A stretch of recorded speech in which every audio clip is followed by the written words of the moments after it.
My name is Crystal Leidy, and I am doing a interview for my social work supervision 5000 class for MTSU. And I'm going to interview Harriet Williams today at the Public Defender's Office.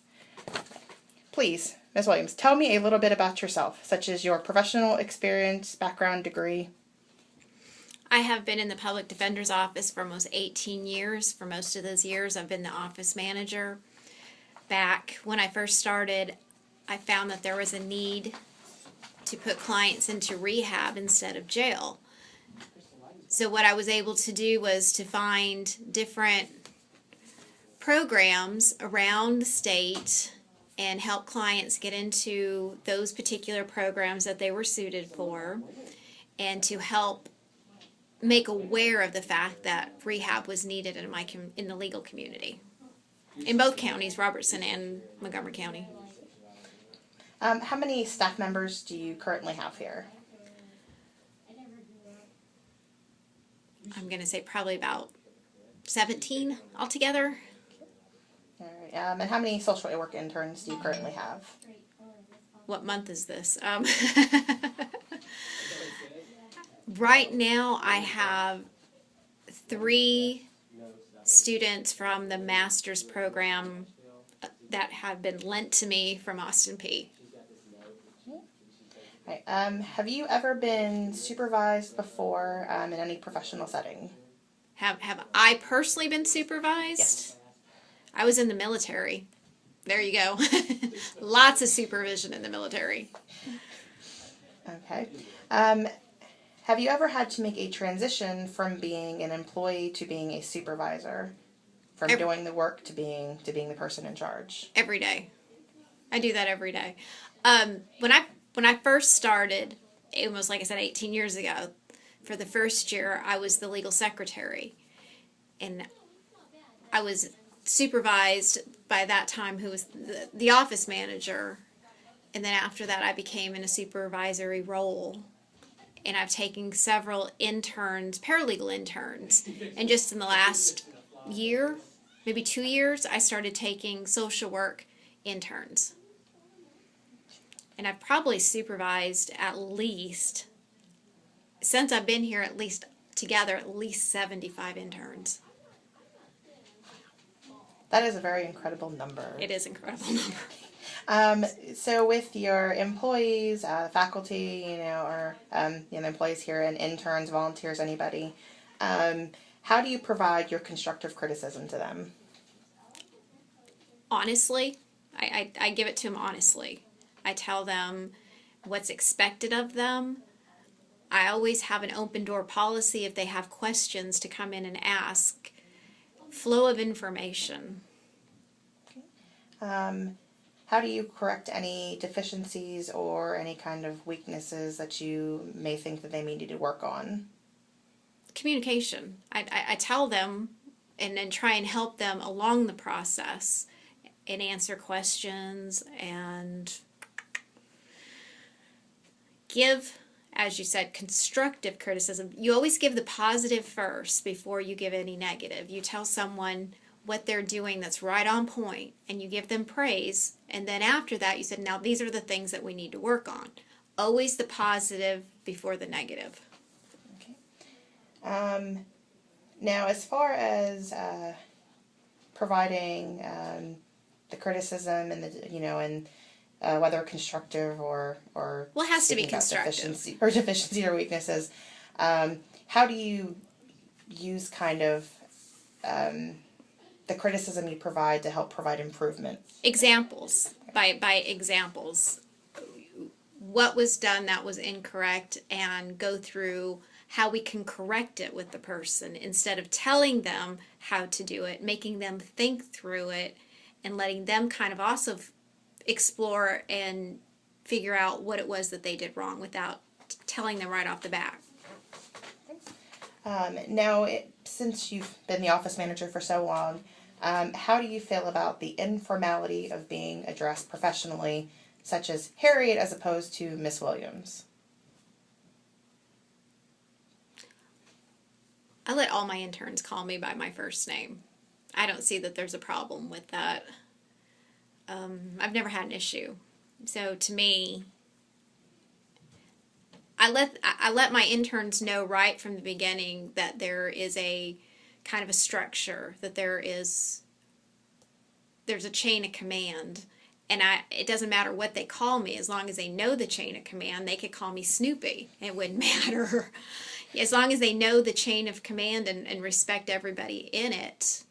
To me, I don't think that they have to address me by Miss Williams. Okay. Or ma'am. Now, some of the employees here are younger than you, and some are older than you. Do you believe that your age plays a role in how you supervise a particular employee? Respect has no age barrier. So if I show the employee who's younger than me the same respect that I show the employee who is older than me, it doesn't matter. Seeing as there's both male and female employees in the office, do you believe there is any kind of difference in how you supervise them? Yes.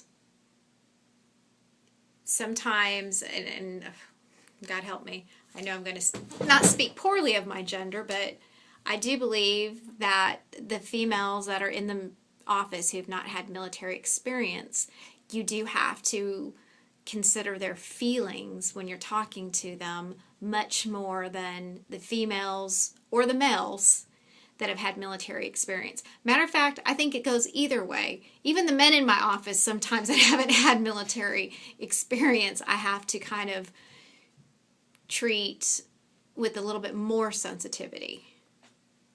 Okay. Overall, for you, and then for the experience you've had, what do you believe are some of the best parts of your supervision that you provide? Oh, to watch people flourish, to watch the interns place someone and see how excited they get. When we get a new batch of interns, it's almost like breathing fresh air into the office. The energy rises, and it makes us remember why we do what we do. Same thing, with the experiences you've had as far as being a supervisor, what do you think are some of the worst parts of being the supervisor in the office? Having to tell people when they're not doing something right and seeing their face, and I've had to fire secretaries, and that's been really hard because they have families that they have to support. Some of that's not fun.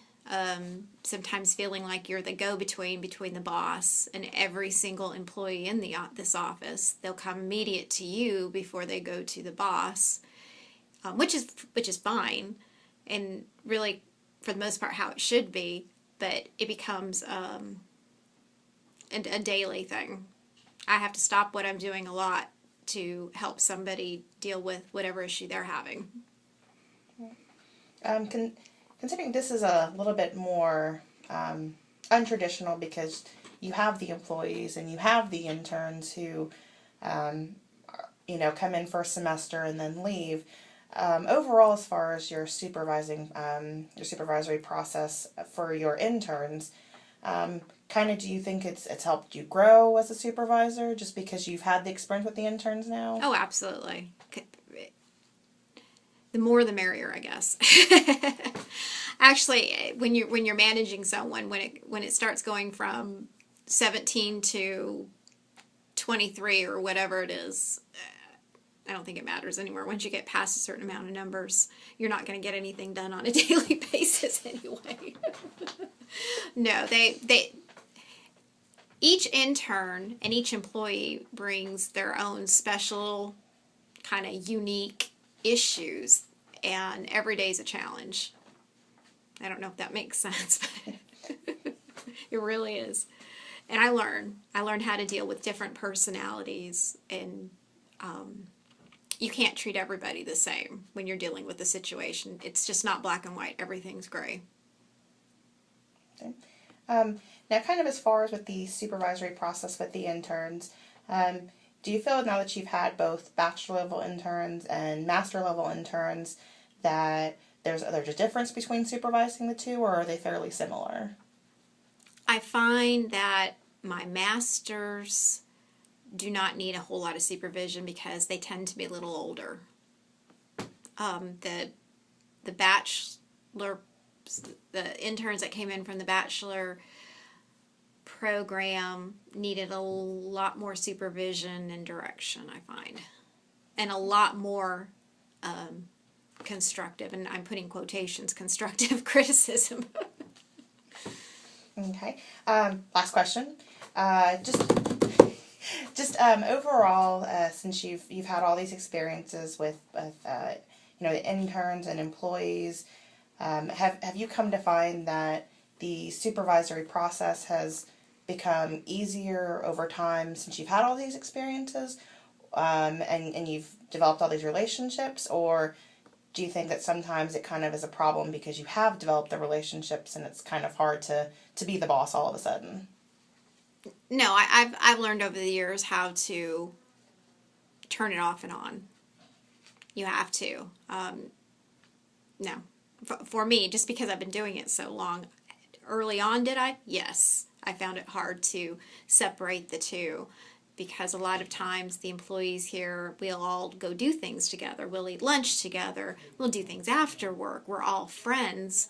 And a lot of us have been in this well, not as many, but there's a good number of us that began at the very beginning when the public defender's office opened. So we're like family. We're very, very tight. And so sometimes it's hard to differentiate with those people. But for the most part, over the years, I've kind of learned when to put my office manager hat on. Well, thank you very much for the interview, Ms. Williams. That will conclude our interview for the MTSU Social Work 5000 Supervision course with Dr. John Sanborn. Thank you. Thank you.